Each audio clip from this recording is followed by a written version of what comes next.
Hi, everybody. This is Saad for the Sad Truth. Today, I have one of those rare situations where I have a repeat guest. He was so good the first time that I had to implore him to come back on the show. Dr. Paul Offit, how are you doing, sir? I'm good. Happy to be back. Oh, thank you so much. Okay, let me just read. I need to now wear glasses because apparently I'm old.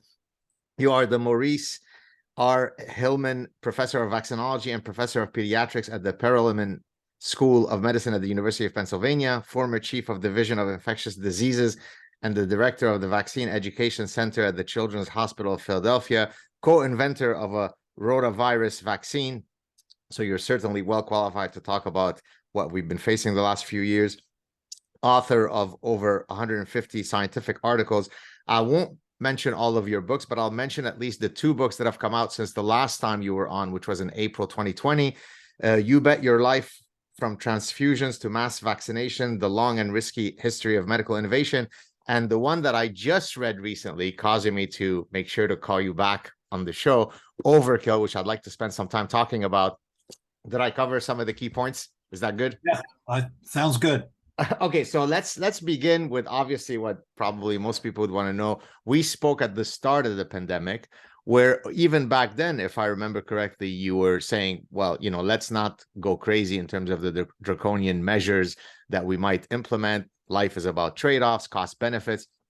Fast forward now 3 years later, give us the big synopsis. Where are we? Where did we go wrong? What did we do right? Give it to us all. Right, we had to go wrong because it was a new virus. It was a new disease. We definitely, you learn as you go. And, in terms of therapies or diagnostics, you're building the plane while it's in the air. So there had to be mistakes that are made. I think the big mistakes in retrospect were one, testing. When the CDC sort of took it upon themselves to create a test kit, they very quickly should have farmed that out to a number of other laboratories, commercial laboratories, to do that, because that way you hedge your bets. Because what ended up happening was that the control in that test kit didn't work right, so they had to recall the test kits, and it really set us back. There were many other countries that were way ahead of us on doing testing, which was important so you could figure out where the hot spots were. I think we had to learn about transmission. I mean, the assumption was that it was the respiratory route, but there was also an understanding likely that it could have been spread by sort of fomites, hand, mouth. So people were asked to kind of wash cans in grocery stores. That was probably all wrong. And initially, it was because the initial cases and the deaths were nursing homes and cruise ships, which is what you see with an enteric virus, a GI virus, intestinal virus like norovirus. So that also made us think there was an intestinal component to this, which was also wrong. And then masking wasn't really encouraged a lot at the beginning, when masks clearly were of value. And so that we learned. But I think mostly the good news was, here was a virus that came into this country in like January 2020. That virus was isolated and sequenced in January 2020. 11 months later, using a novel technology, messenger RNA, we were able to do two large clinical trials, 40,000 for Pfizer, 30,000 for Moderna, large prospective placebo-controlled trials showing that this novel technology was safe and effective. That is amazing. That is the fastest vaccine ever made, and it worked. And so that was the bright and shining star. And then I think but that was under the Trump administration with Operation Warp Speed. And then when the Biden administration took over, they were very good at mass producing, mass distributing, mass administering a vaccine in a public health system that didn't really have a mass immunization scheme for adults. So that was all good. But nonetheless, we probably have had about 1.2 million deaths. We probably have had 20% of the world's deaths with only 4% of the world's population. So we certainly could have done better. Okay, so about 4 months ago, I was driving with my family. I think it was around September, and I arrogantly stated, I think we're immune to this virus because none of us have gotten it, and I think we're home free now. It's the end. Well, they always say, if you want to make God laugh, tell him your plans or something to that effect.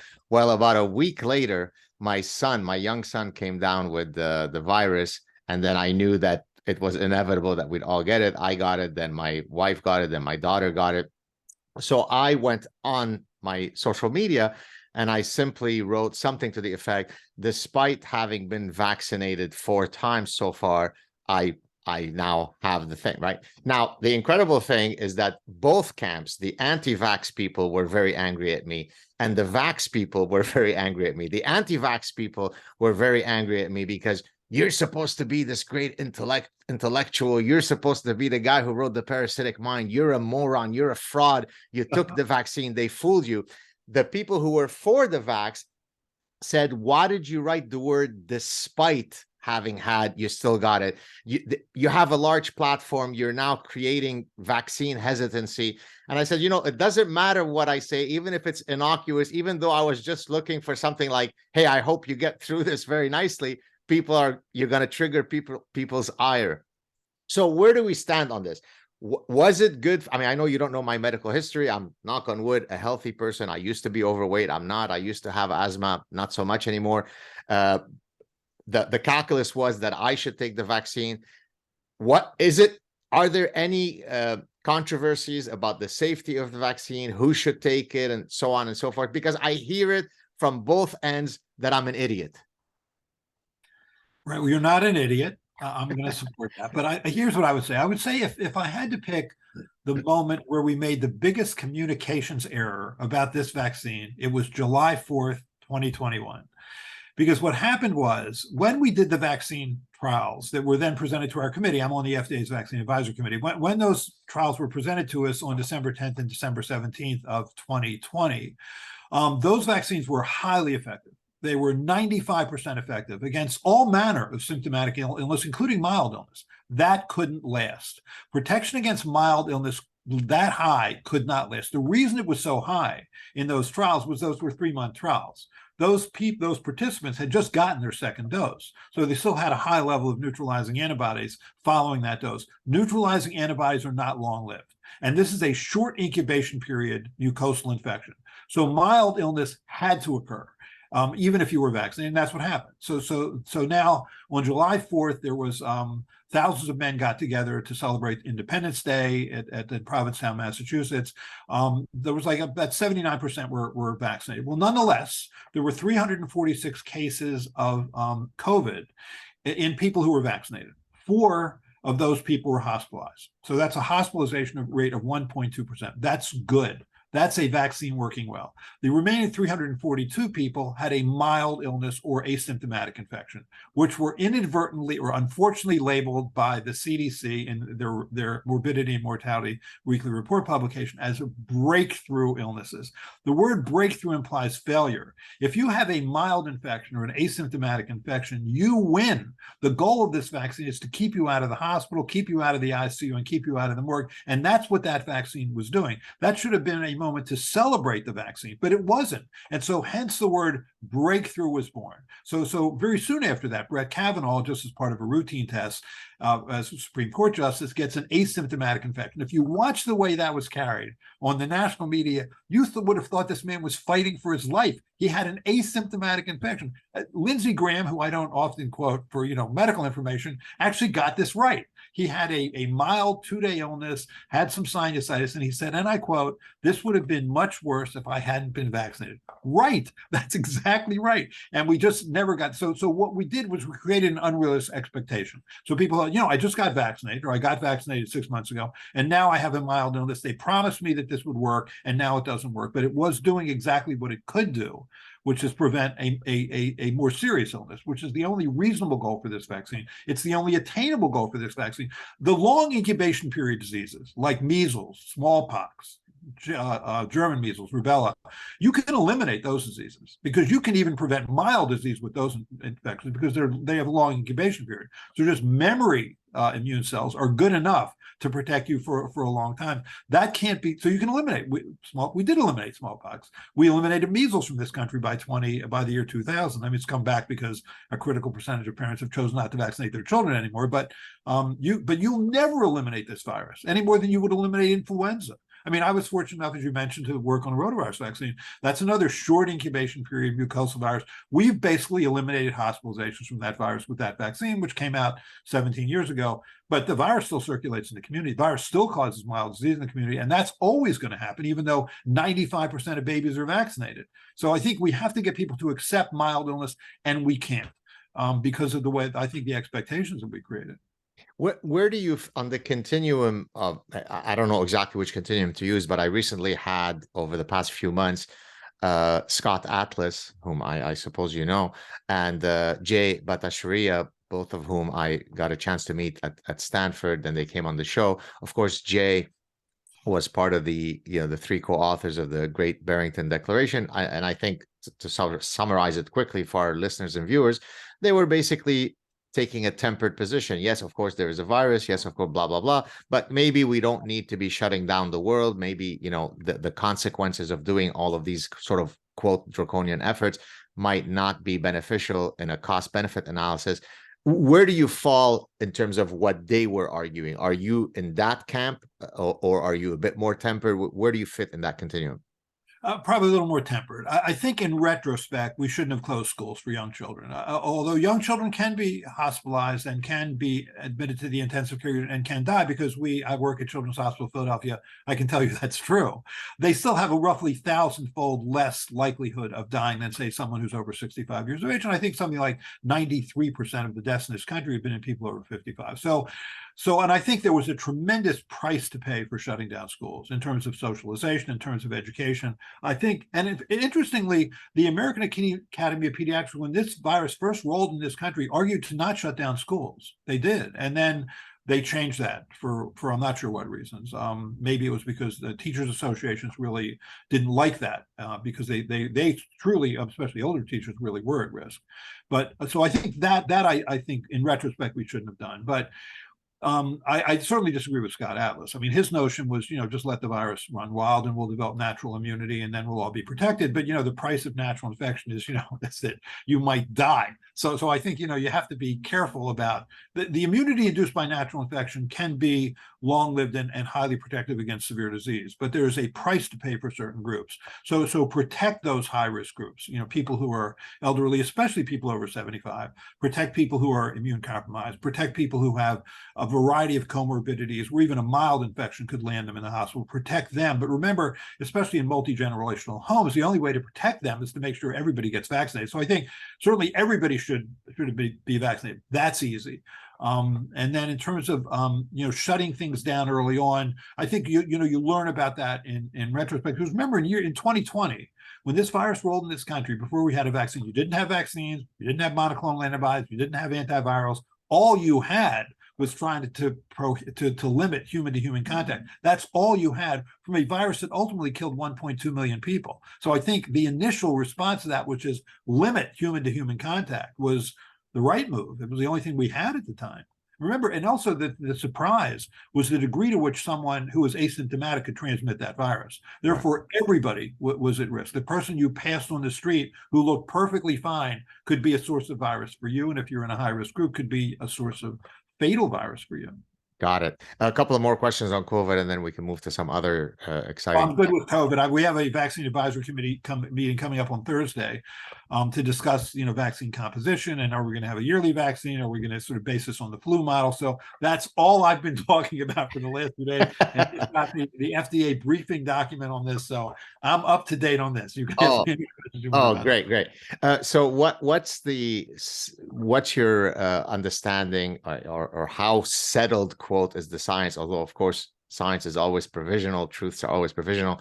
Where are we with the link between the vaccine and the heart inflammation in young people? And the reason why I ask this is because, as you know, recently there was a difficult situation in a Buffalo Bills game where a player suffered cardiac arrest. They had to resuscitate him, and then of course everybody went on and said, yeah, that's due to the vaccine. And I put out a tweet where I said, look, let's not be orgiastic in linking every single possible cardiac arrest without I didn't know the literature, right? I'm just saying that it seems as though we're creating an ecosystem of full causality where every time someone who's young has a heart situation, it must be due to the fact that they were vaccinated. So where are we right now in our scientific understanding? Is there a problematic link between the COVID vaccine and heart inflammation? There certainly is a causal link between vaccination and myocarditis and pericarditis. No doubt about it. It's unclear why. I mean, it may be, as was actually noticed in 2020, that SARS-CoV-2 virus, the spike protein, mimics one of the proteins on heart muscle cells, specifically the heavy chain of actin. So if that's true, then while you're making an immune response to the SARS-CoV-2 spike protein, you're also inadvertently making an immune response to your own heart muscle. There was a study done there've been a couple studies. Remember, this is also true for natural infection. When you're naturally infected, also that is a cause of myocarditis for the same reason. There was a study done in Thailand where they looked at 300 children between 13 and 18 years of age, given 1 and then 2 doses of the Pfizer vaccine. And after the second dose, they measured both at time 0 and then 3 days later, 7 days later, 14 days later. They looked at troponin, which is a heart muscle enzyme that when the heart muscle is damaged will spill into the circulation and increase in the bloodstream, and found that 2.5% of those children had a transient increase in troponin, which came back down again. The same thing's true. It's roughly also about 2.5% for people who have even an asymptomatic COVID infection. So, yeah, there is a transient effect on heart, but so it's a myocarditis. When you have what happened to Darren Hamlin, is that Hamlin? I know was his last name. I think it's, right. But in any case, Devin. Something like, but Hamlin is right, I think. So we're good. I should know this because I'm actually a football fan, but Eagles fan to be. Oh, specific. Congratulations! Yeah, so we have tickets. We're going to the game on Sunday. So I guess you forgot where my address is for the invitation to come and join you. See, you're a Niners fan. I'm actually neither. I used to be a Dallas Cowboys fan a long time ago. Then I moved to San Francisco as a fan when Joe Montana was big. And then I actually used to like recently the New Orleans Saints because I love Drew Brees and Alvin Kamara. So now I'm homeless. I'm looking for a team. So convince me that I should like the Eagles, Dr. Offit. Yeah, I mean, it's first of all, how many Super Bowls have we won in our history? One. I mean, it's like, give us a break. We need something good. So in any case, what happened to him, and again, I don't know his medical history. I wasn't there when they were taking care of him, so I don't know this, but certainly the prevailing opinion is the so-called commotio cordis, which is that he had an arrhythmia, a dysrhythmia, which causes heart to stop. That's really not myocarditis. So I'm not sure I don't think that there's any evidence that this vaccine causes a dysrhythmia or arrhythmia that would cause your heart to stop beating. So I don't think that's related, but certainly for example, when we approved these vaccines back in December of 2020, you're always basing it on the data that you have. And even though you had a 40,000 person study with Pfizer, that means 20,000 people got vaccinated, the rest were placebo. And then for Moderna, it was 15,000 got vaccinated. So, you're making decisions based on tens of thousands of people, data on tens of thousands of people, which is not tens of millions of people or hundreds of millions of people. So you always or waiting for that other shoe to drop because that there may be a rare adverse event that you didn't find because your study wasn't big enough, even though it was a huge study.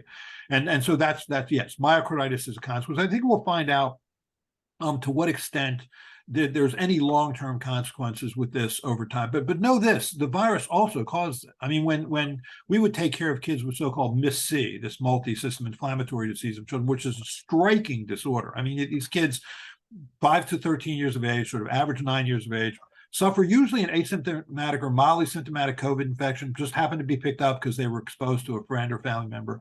Fine, get better, running, playing, normal, no fever. And then a month later, they come into the hospital with, significant lung disease, high fever, kidney disease, liver disease, heart disease, which often lands them in the intensive care unit and can affect, the so-called ejection fraction of their heart. I mean, that's much more serious heart disease associated with the virus. And it's a scary virus. So get vaccinated, and there's always risks and benefits. Whether you inject yourself with a biological in this case, or take an antibiotic, anything that has a positive effect in medicine can have a negative effect. You just want to make sure the positive effect is dramatically better than the negative effect, because there's never risk-free choices, just choices to take different risks. Got you. Okay, two last questions on COVID. Number one, you have a lot of the folks, maybe they're conspiracy theorists, maybe they're not, who argue that, you know, sort of the draconian measures that governments enacted and implemented was part of this kind of authoritarian power grab.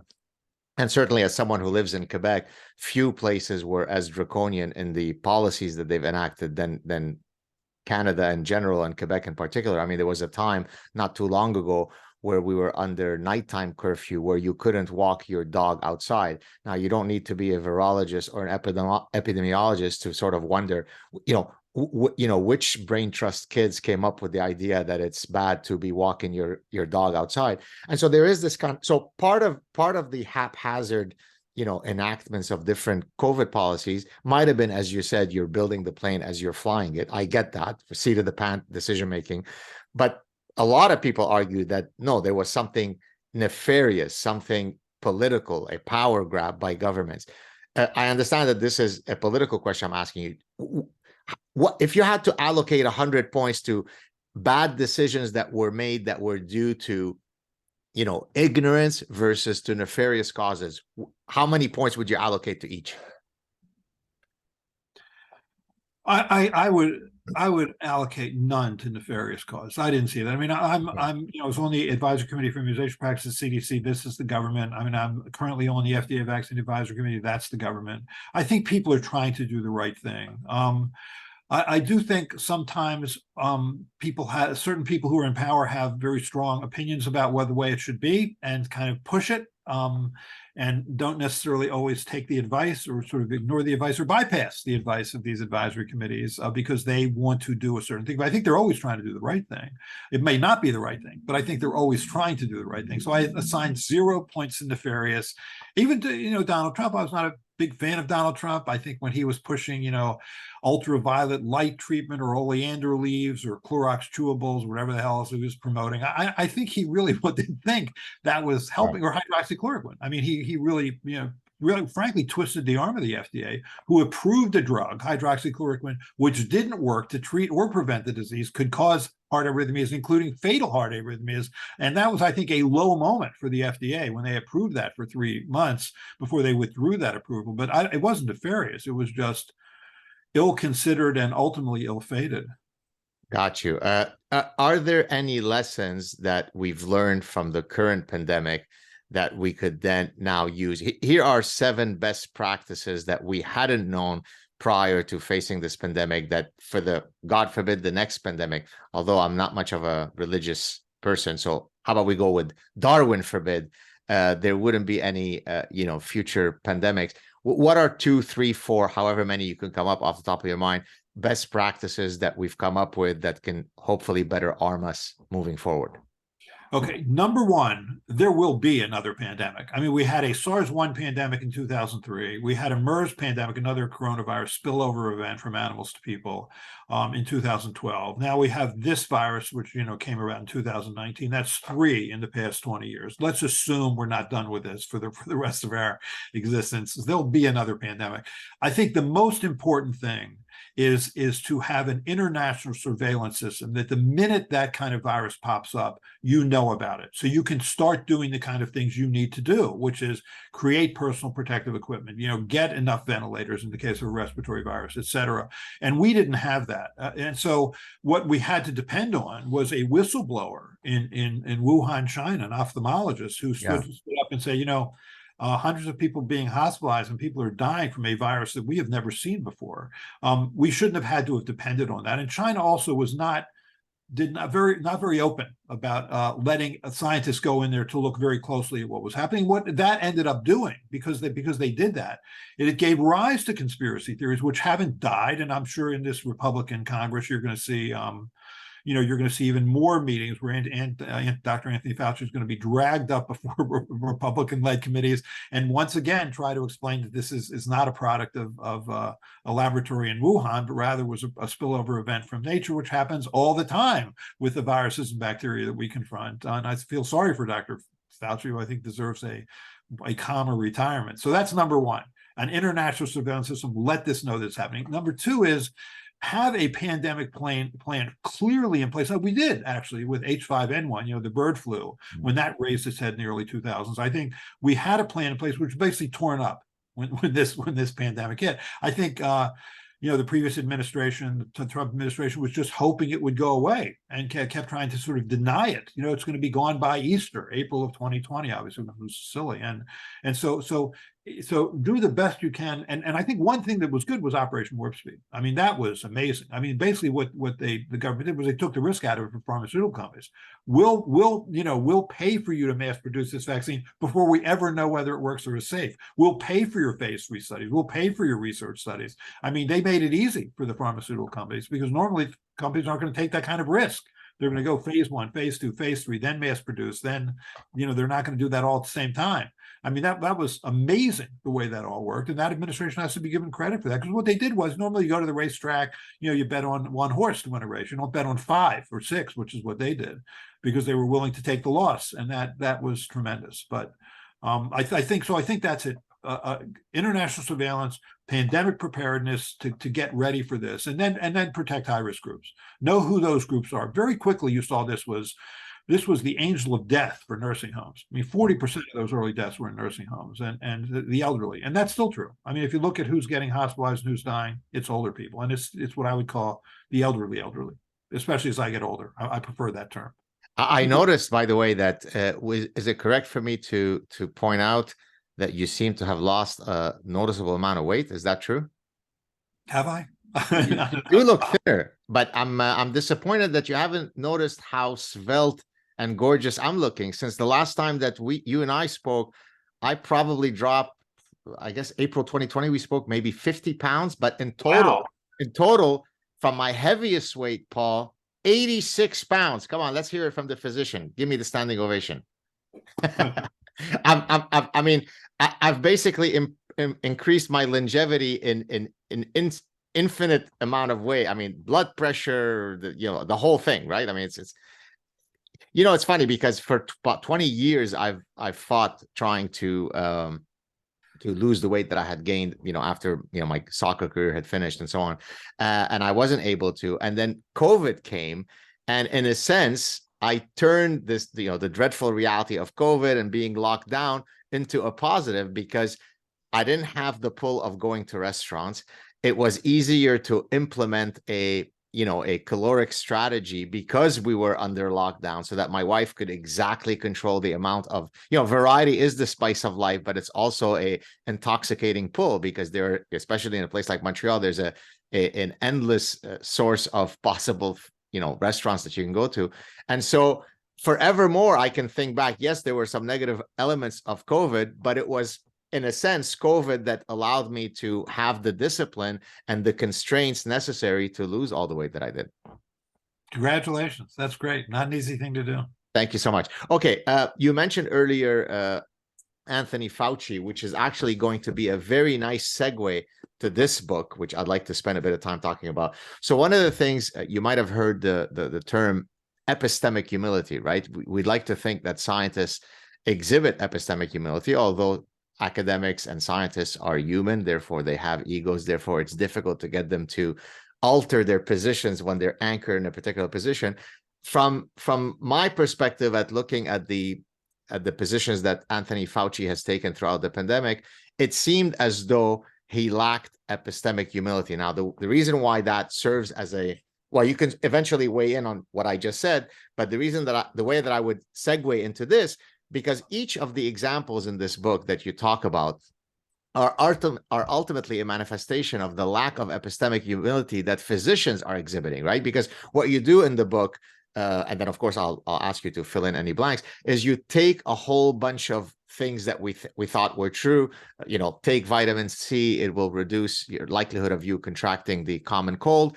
And then you demonstrate, well, wait a second, here's a slew of studies that suggest that it's not true. By the way, speaking of lack of epistemic humility, I just purchased in Sarasota the biography of Linus Pauling, and Linus Pauling is at the center of that particular example, because notwithstanding the amount of evidence that he was being shown that his position was not true, and he's a 2-time Nobel Prize winner, he was going la la la, I don't want to hear it. So I often joke that the most difficult thing to do in nature is not to understand the evolution of human consciousness, is actually to get a person to change their opinion on anything. If you could solve that problem, you're heading to receive the Nobel Prize. So why is it? So you can tell me if you agreed about the lack of epistemic humility of Anthony Fauci, or we can skip it. Why is it that physicians who are mandated to, offer us the best possible service are completely impervious to all of the evidence that would otherwise cause them to change their positions? I think it's a few things. I think one, it's inertia. I mean, they've been doing this thing this way for a long period of time, and they believe it's a value. And so to say it's not a value is a very hard thing to do. I mean, if you look at for example, prostate screening programs, thyroid screening programs. I mean, I think doctors believe that in those programs, they're saving people's lives. So then when you look at data, for example, showing that if you go through, in the case of prostate screening, getting these prostate-specific antigen, so-called PSA, as a way of determining who is at risk and who isn't, and then identifying a high-risk group, and then, doing either radiation therapy or prostatectomies, that is saving people's lives. And then you do the kinds of studies to answer the question, was that true? I mean, are people who go through all that less likely, more likely to live longer, but more importantly, less likely to die of prostate cancer? And you find out the answer is no, that doesn't do it. And the best analogy I have for this is there was an epidemiologist named Gilbert Welch, who I think had the best analogy, which is you go to a barn, right? And you open the door. There's three animals in the barn: a turtle, a bird, and a rabbit. The bird's out in a second. I mean, you can't close that door quickly enough. That's a cancer you're going to die from no matter what you do. You're going to die from that. Even if you diagnose it and you think you're diagnosing it early, you're going to die from that cancer. The second is the turtle, which represents the cancer you're going to die with and not from. So if you take 85-year-old men, 90-year-old men who've died from something else, a lot of them had prostate cancer, right? They've died with prostate cancer. And then there's the rabbit. That's what you're trying to do, because there, if you can diagnose it early, you can shut that door before the rabbit gets out. So that's the critical question, say, with prostate cancer. Is it a lot of rabbits, or is it mostly birds and turtles? And the answer is it's mostly birds and turtles. That's also true for thyroid cancer. I think what surprises me most is I think that's probably also true for colon cancer. I mean, there was just a paper you saw out of Europe where they looked at people who went through the whole thing with, get Cologuard or do the FIT test and identify who's at risk, do colonoscopies, remove polyps that are precancerous, and then you've saved their life from colon cancer. No. And I think the reason for that is I lay this at the feet of pathologists, because what pathologists will do is they'll call something precancerous, like prostatic intraepithelial neoplasia type 2 or whatever, or, they'll say a precancerous polyp. And that doesn't really tell you whether this is a cancer you're going to die with or from. Because you need better markers, whether it's genetic markers or biochemical markers, say this is a cancer you could die with from, so you need to do something. Whereas this is a cancer you can die with, because they're all called cancer. To me, the word cancer means you're going to die from it unless you do something. But it's not that anymore. And I think to get back to your question, I think it's very hard for people to get away from that. I mean, I see doctors and they ask me to do all these things, and I've said, don't get PSAs on me. Don't do that. I don't want to know. Don't tell me. I don't want to know. I may die of prostate cancer. I don't think you're going to do anything that's going to prevent that. Don't get a Cologuard on me. Don't get, I don't want to know, because all it's going to do is make me nervous in these last 10 or 15 years of my life while I wait for the gentle embrace and warm embrace of death. Oh, how poetic. But I mean, it seems as though, so I'm, as a behavioral scientist, as a psychologist, I want to understand, why is it that we're susceptible to not shifting from our anchored position? So in the context of the examples that you discuss in the book, I think maybe we have a penchant, a preference for action rather than inaction. Somehow action makes us feel as though we are being proactive in doing something.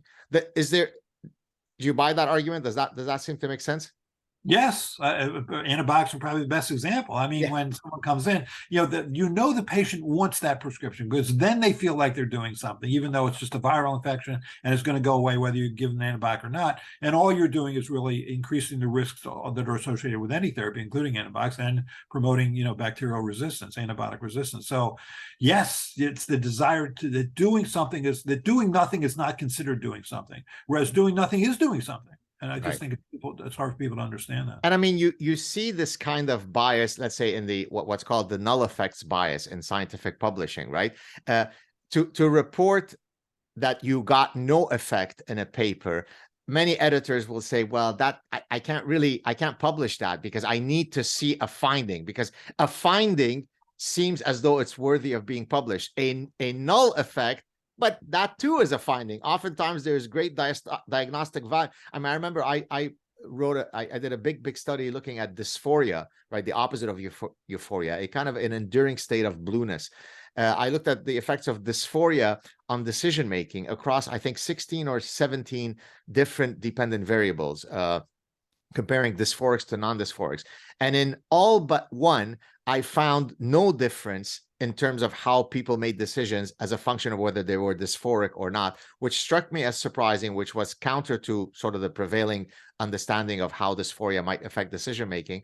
I sent it to a journal, a special issue on how emotions affect cognition. So it was perfectly suited.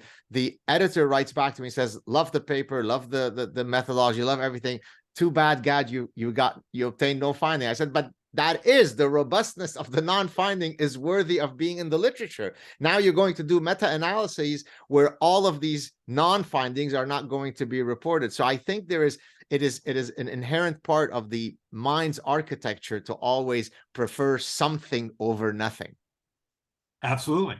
You That feel makes like doing something. You feel like you're making a difference. How does doing nothing make a difference? But you could argue that, like the examples that we just used, with thyroid screening programs and and thyroidectomies or partial thyroidectomies, which means thyroid replacement therapy, which is very hard to gauge in terms of how much to give, or doing prostate surgery, or and all the complications that are associated with prostate surgery in terms of urination or how it can affect sexual function, et cetera. I mean, that's all. Everything has a cost. Everything you do has a cost. That antibiotic prescription you write has a cost. So doing nothing is doing something because you're avoiding that cost, and it's hard for people to see it that way.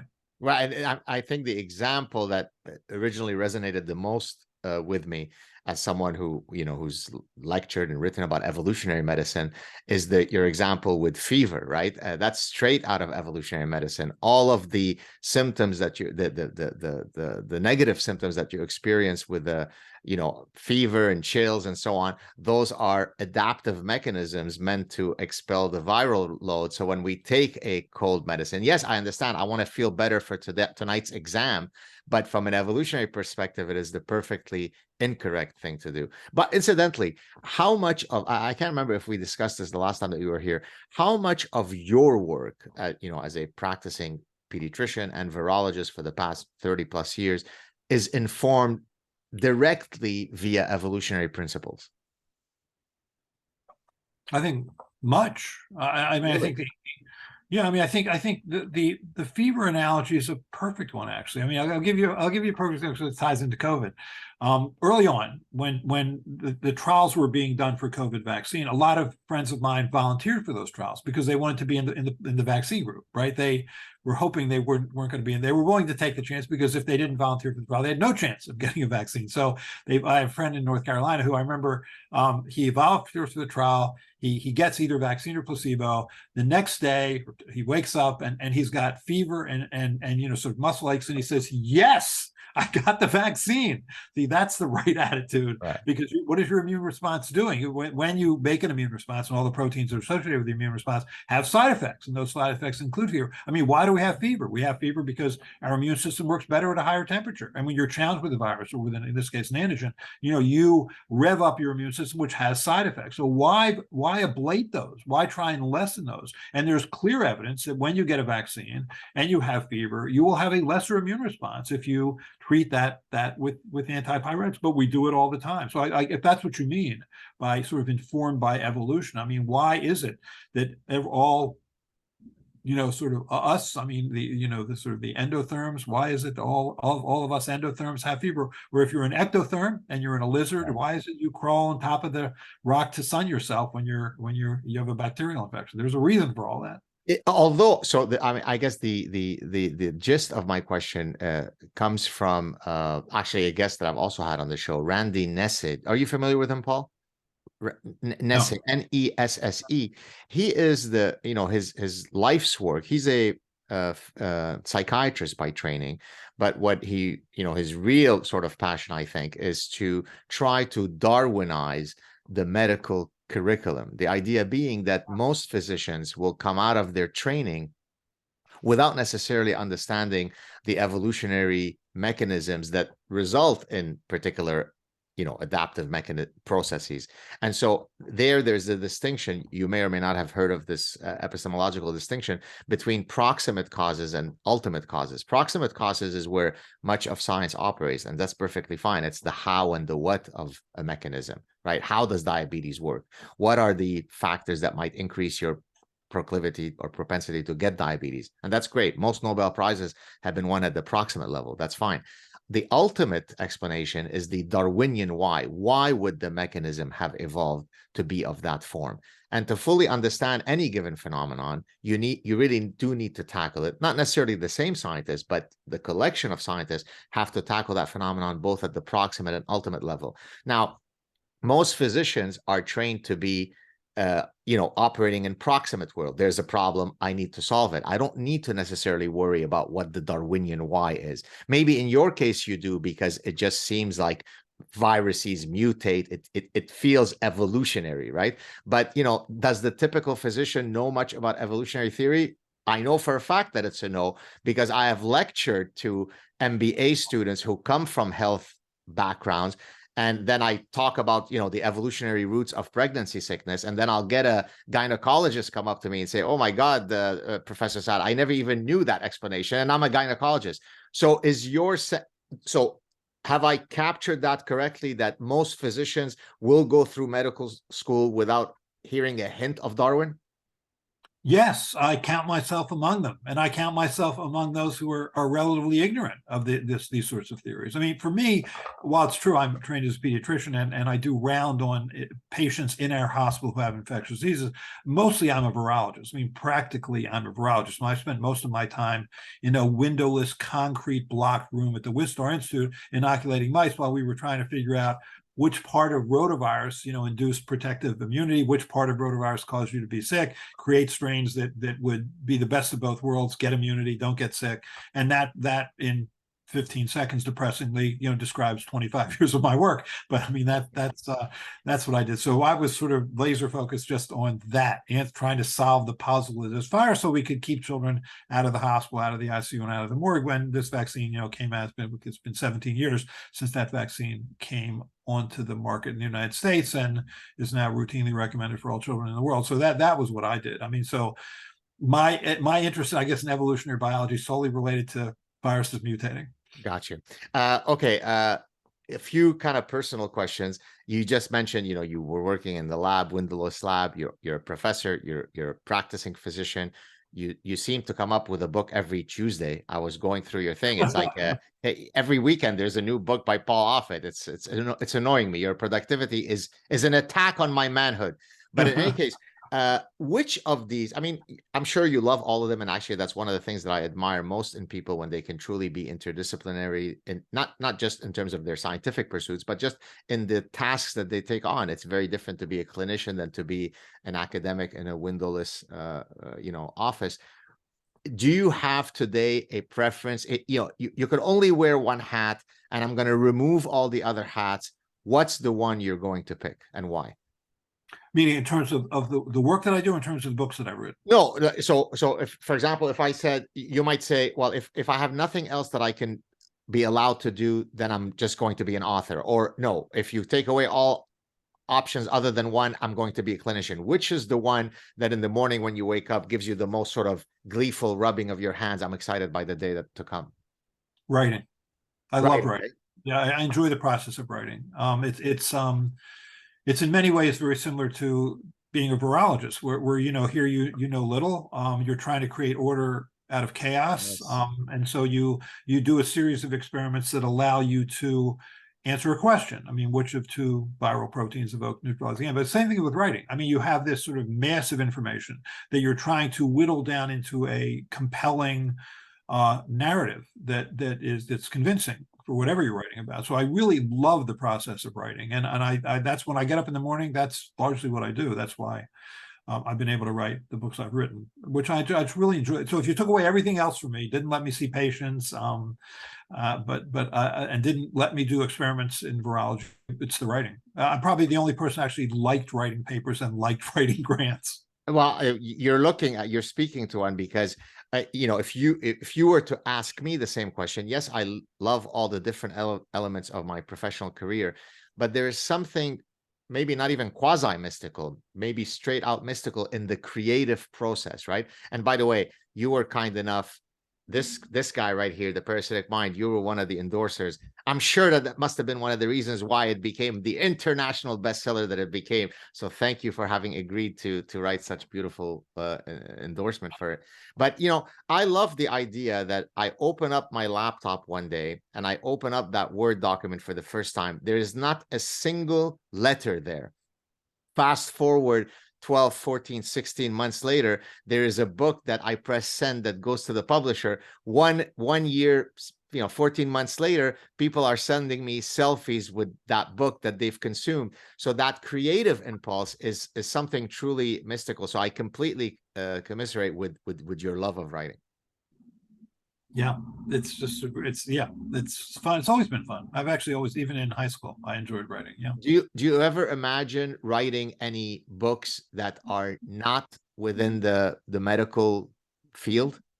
You know, some people have said that to me. Wouldn't you be interested in writing fiction? I don't think I have that kind of talent. I don't. I mean, when I read people who write fiction that I love, I'm just really impressed at their ability to describe person or place, or their ability to come up with interesting dialogue.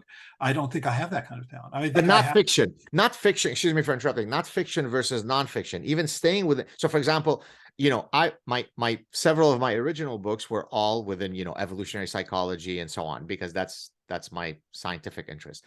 Then I got into the Parasitic Mind because I was seeing all of these bad ideas that were being spawned on university campuses. I wrote that book. My next book, which is forthcoming in July, is about, you know, the pursuit of happiness and the good life, which, you know, there's only been 73 trillion books written on it. But I thought that I had a unique outlook based on my personal experiences, based on my, you know, academic interest, that I can put together a fun and worthy book. And so I truly am a intellectual buffet seeker, if you'd like, and to my detriment in a sense, because of course in academia, what you should do if you want to optimize, you know, pursue an optimal career is to be a stay in your lane guy. But I can't be a stay in your lane guy. That's why I can talk to Paul Offit one day and tomorrow I can talk to a comedian on my show. I want to sample from the entire buffet of that life has to offer me.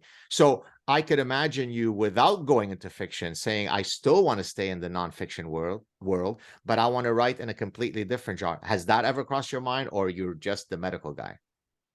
Well, I guess to some extent, I wrote a book called Bad Advice. And the subtitle was, or why celebrities, politicians, and activists aren't your best source of health information, which was about communicating science. So that's a little different. I mean, I'm not in any way educated as a science communicator, period. But it was mostly just kind of like a Berenstein Bears book for scientists, meaning don't do what I just did, you know, and go through all this sort of trips and falls that I had trying to learn how to communicate science to the public and making a million mistakes along the line. So that was different, I guess, in that it wasn't a strictly scientific or medical book. It was more how to communicate, and, you know, so that was fun.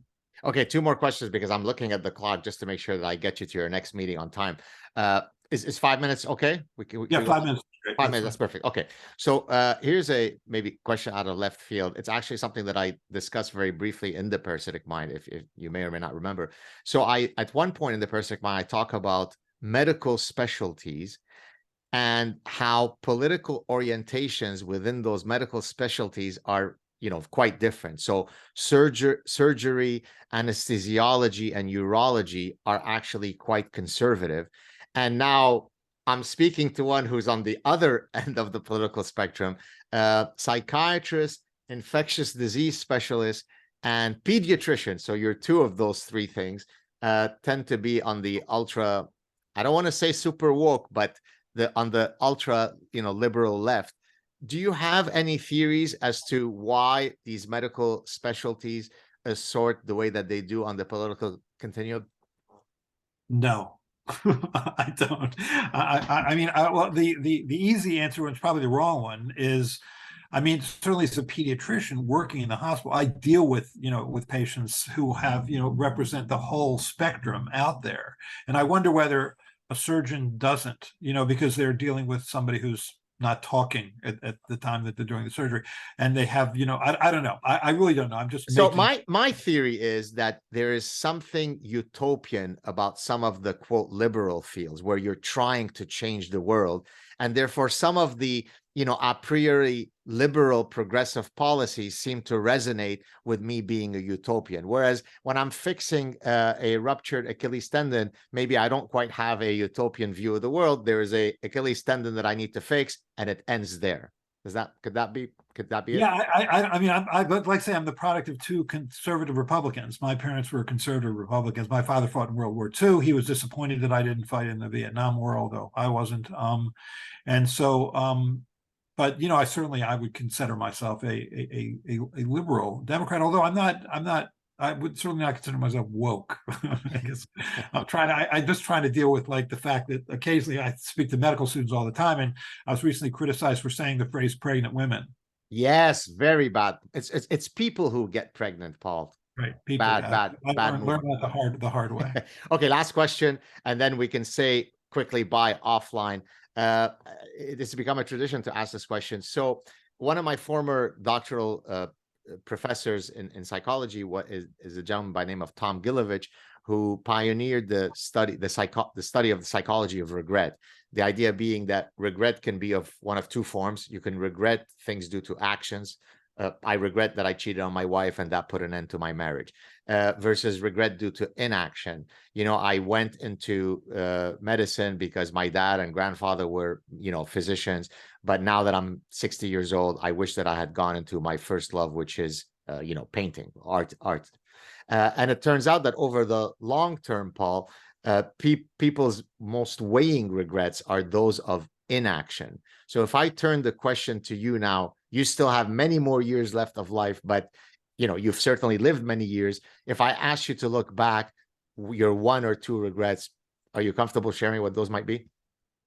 Well, I mean, there are certainly things I wish in retrospect I'd done differently, but because I did them, I think I ended up learning things that made things better down the line. So I don't regret it at all. I just think it's the inevitable consequence of a life long lived that you're going to do things that you wish you hadn't done in retrospect, but you had to do them because you had to do them at the time because for whatever reason, and so you learn maybe you shouldn't have done that, and so you don't do it again, or so you learn from it. It's just the learning. I just see it as a learning process. So that's how I see it. That's a prescription for life well lived. If you don't have many looming regrets, that's wonderful.